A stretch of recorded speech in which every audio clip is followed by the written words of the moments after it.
We are moving into the first semi-final of the Open Women's with some top names, as you can see on your screen. This is not the moment to go away because we've got some high-octane SUP racing action coming up with the likes of Esperanza Barreras, Juliette Duhaime, Anna Chucky, and more big names. But first of all, we've got Jochi Lee from Taipei in lane number 1. Here's Isaskun Martin from Madrid / Fuerteventura, Spain. We've got Rekta Slekta from Hungary, the tall blonde athlete. We've got Sonia Caimari, also a very fast racer from Spain, from Mallorca. Here's Juliette Duhaime, the speed freak, the infinity speed freak from Argentina. We've got Esperanza Barreras, the new long distance world champion from Spain. We've got Anna Chucky from Switzerland as well. We have from Thailand, Irin Nigri, with a big smile, as you would expect from a Thai athlete. Here is, though, the defending champion, Mélanie Lafenêtre from France. And Laura Ketglas, probably the most experienced athlete in this entire field, from Mallorca, Spain. Here's Maddie McCasey from New Zealand. And to finish off that list, Aida Nepola from Spain.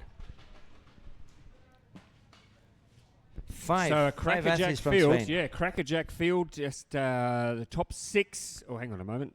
Is that right? I don't want to give you some false information. Yes, the top 6 will all go straight through to the A final. The rest will go through to the B final. It's hard to believe that there could be a couple of athletes here who would miss out. This is an A final quality field. Oh, definitely. Definitely. We have a few world champions in there.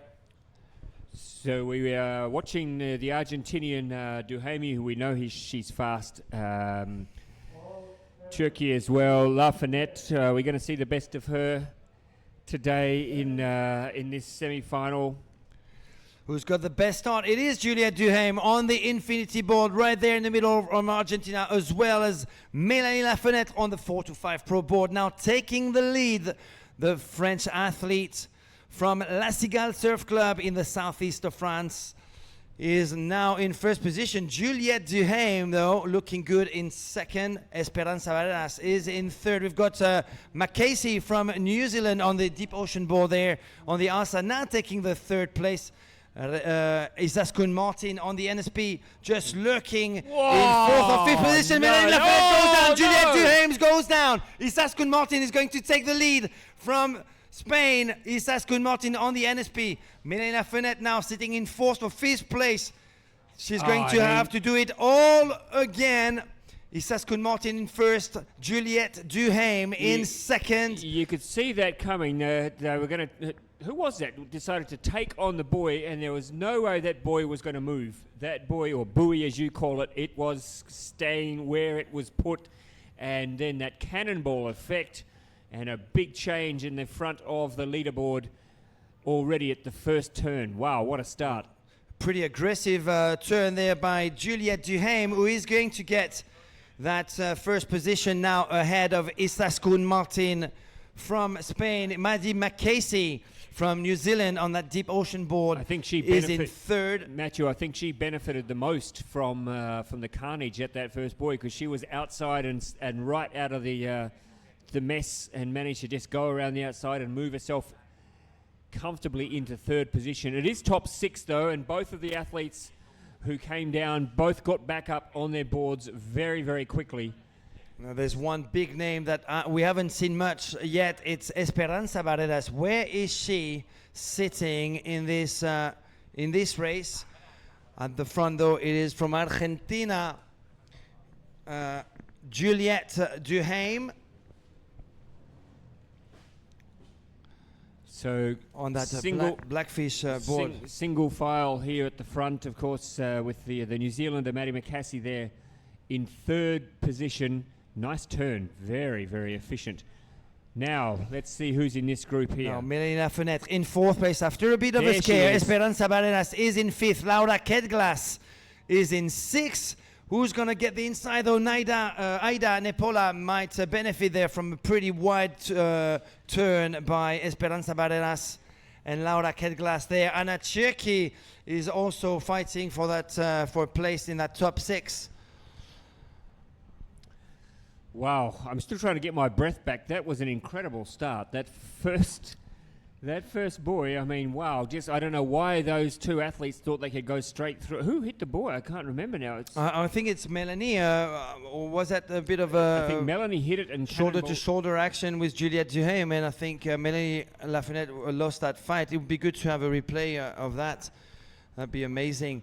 But I'm pretty satisfied with the start of Melanie Lafenêtre. She didn't have the best of the start yesterday behind Fiona Wild and Seychelles.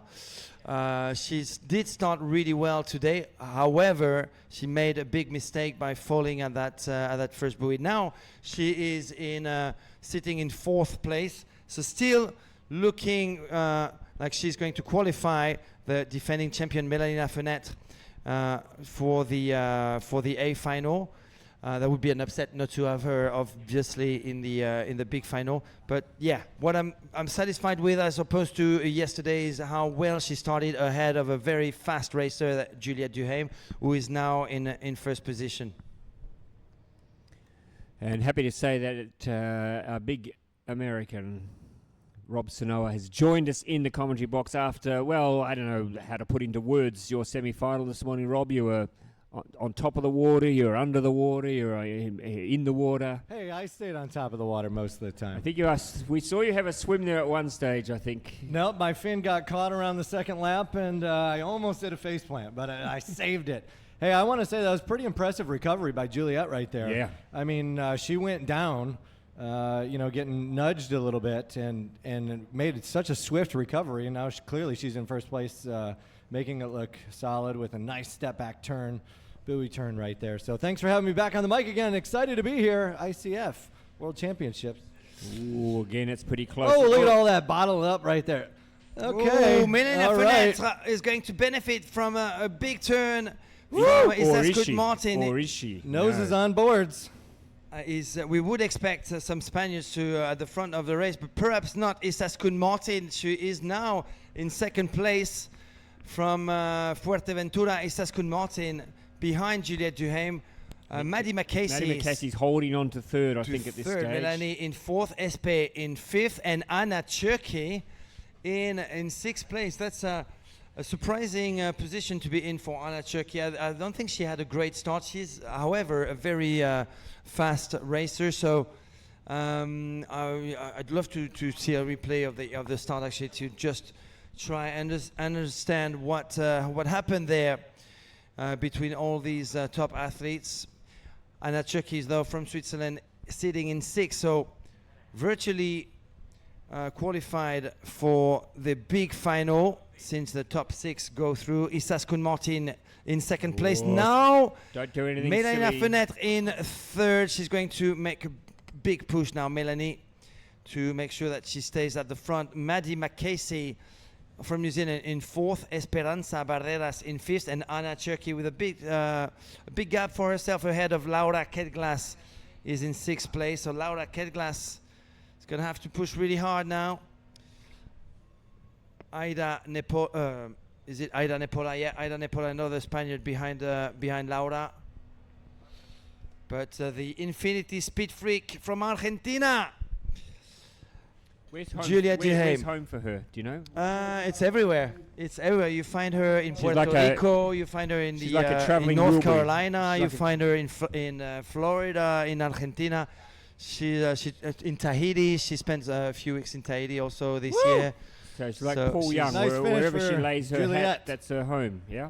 That's it. Yep. It's Isaskun Martin, the tall athlete from Spain, in third and in second and equal third. Melanie Lafenêtre and Maddie McCasey in fifth Espe Barreras and Anna Cherky get that 6th spot. They're all having a good old laugh now. They're saying, remember that time we went to the first buoy and we tried to go through it and we came off second best and we all fell over? And they're laughing. Yeah, good times, they say.